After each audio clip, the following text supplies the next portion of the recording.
السلام عليكم البنات، مرحبا بكم معايا من جديد. اليوم ان شاء الله جيت نشارك معكم مشاركة خفيفة بسيطة. ان شاء الله خبيزات معمرين كيصلحوا الساندويش في العشية الكوتي، او ممكن تعطوهم لوليداتكم يدوهم المدرسة ولا العشاء. راه كيصلحوا كيجو شي حاجة زوينة وخفاف وسهلة واقتصادية في نفس الوقت. نتمنى الفيديو ديال اليوم البنات يعجبكم.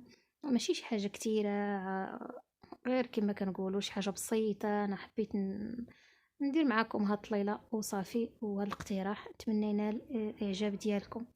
المهم البنات، من بعد نبداو الطريقة ان شاء الله على بركة الله. كما كتشوفوا عندي بواحد المقلة كمية ديال الفلافل، انا عندي الصفار والحمار والخضار والحمر مقطعين، وعندي صدر ديال الدجاج مقطع، وعندي بصلة مقطعة حتى هي، والقزبر والمعدنوس، وعندي واحد الراس ديال الثومه محكوك والابزار والملحه والحرقوم والتحميره. دائما العطريه كتبقى دائما على حسب الكميه والزيت، وغنديرهم فوق البوطه يتشحروا.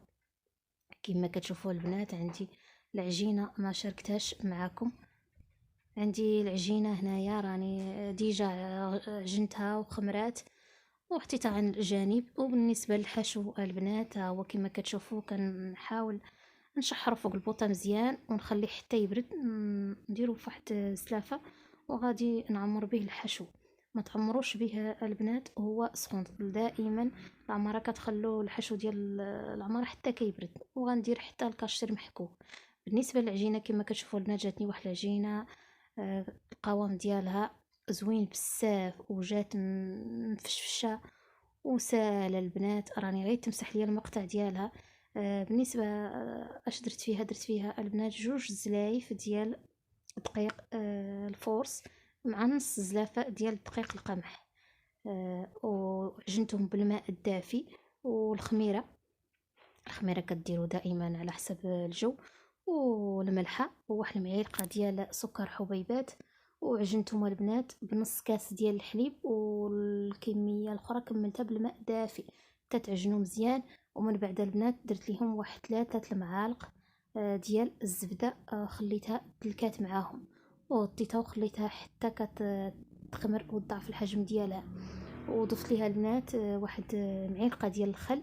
وبالنسبه للبيضه اللي غادي نزين بها، راني الصفار درتو عن جانب ودرت فيه واحد شويه ديال الخل وشويه ديال الحليب باش نزين به من الفوق.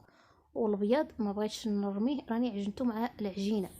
صافي البنات خليتها ارتاحت مزيان، ما تزربوش عليها، راه ضروري تخلوها تخمر مزيان وتعاود باش تجيكم العجينه مهويه من الداخل، وما تجيكمش ديك القرص كيجيكم مدقسين من الداخل.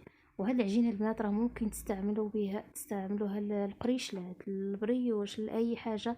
راه كتجي واحد القوام ديالها البنات راه خطار، معنى الكلمه قوام ديالها زوين بزاف. غير هي الطريقه ديال العجينه كتخلي تعدوها راحتها باش كما كنقولوا دلك راسها براسها. من بعد البنات كناخد نقطع على الحجم اللي بغيت.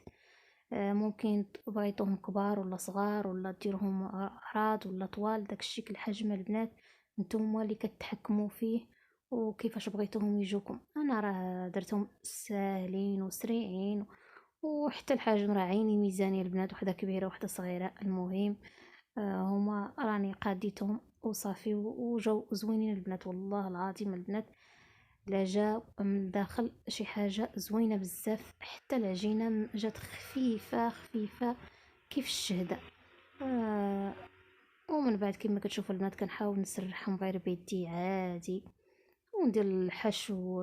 العماره راه جات زوينه حتى هي. بالنسبه للبنات الا ما بغيتوش ديروا اللحم ديال الدجاج، حاولوا البنات ديروا غير الخضار، غير الفلافل والخس وكرجيته محكوك والزيتون الخضر مع الزيتون، راه كيجي زوين بلا ما ديروا لا دانت ولا اللحم ديال الدجاج راه ولا الطون. اي حاجه ممكن تديروا بها. وكي هاد الانواع ديال الخبز المعمر كيعجب بزاف الدراري الصغار، كيفضلوه على المرقه كما كنقولوا. هذا هو العشاء ديالهم ولا الكوتي ديالهم. كتجي شي حاجه زوينه خصوصا الا درتو فيها الفرماج من الداخل، انا راه ما كانش عندي الفرماج متوفر وما كانش لي تسخر ليا. ما كنديرهم بالفرماج ديال الساندويتش، كيجي دايب فيهم من الداخل، كتجي شي حاجه زوينه. حتى الكاشير البنات راه كيجي الا ضفتوه لهاد العماره راه كتجي بنينه، كيجي عطيها واحد المذاق زوين. واخا اللي ما كيعجبوش المذاق ديال الكاشير راه ما كيجيش باين نهائيا بهذيك الحشو اللي درناه. صافي البنات كنحاول نسدها مزيان وكنقلبها وكنديرها في الطاويه اللي غادي ندخلها للفرن، اللي نكون دهنها بالزيت. بالنسبه للدهن باش غندهنها من الفوق، غادي نديرها البنات غندهنها بالبيض كما كتشوفوا، وشويه ديال الخل وصفار البيضه، وغنخل نديرها طيب على الفران 280 درجة من الفوق من التحت حتى كطيب. وشوفوا النتيجة البنات من بعد ما طابت كيفاش جات. راه جات روعة. راني نسيت البنات ما قطعتهاش معكم لداخل باش تشوفوا العمارة وتشوفوا كيفاش جات. واني راه باينه البنات غير من العين، راه تبارك الله راه طالعين جو غزالين. من بعد البنات ما حضرت هذوك الخبيزات خرجت المحل اللي كاين حدايا، درت لكم واحد الدويره في المحل ديال 5 دراهم. نتمنى هاد الجوله نال الاعجاب ديالكم. كما كتشوفوا البنات كاينين شي منتوجات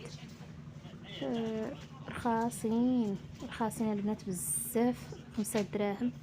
ونتمنى لكم فرجه ممتعه، ونتمنى الفيديوهات ديالي يعجبوكم. الى اللقاء الى فيديو قادم ان شاء الله، والسلام عليكم ورحمه الله تعالى وبركاته. إلى فرصه قادمه ان شاء الله.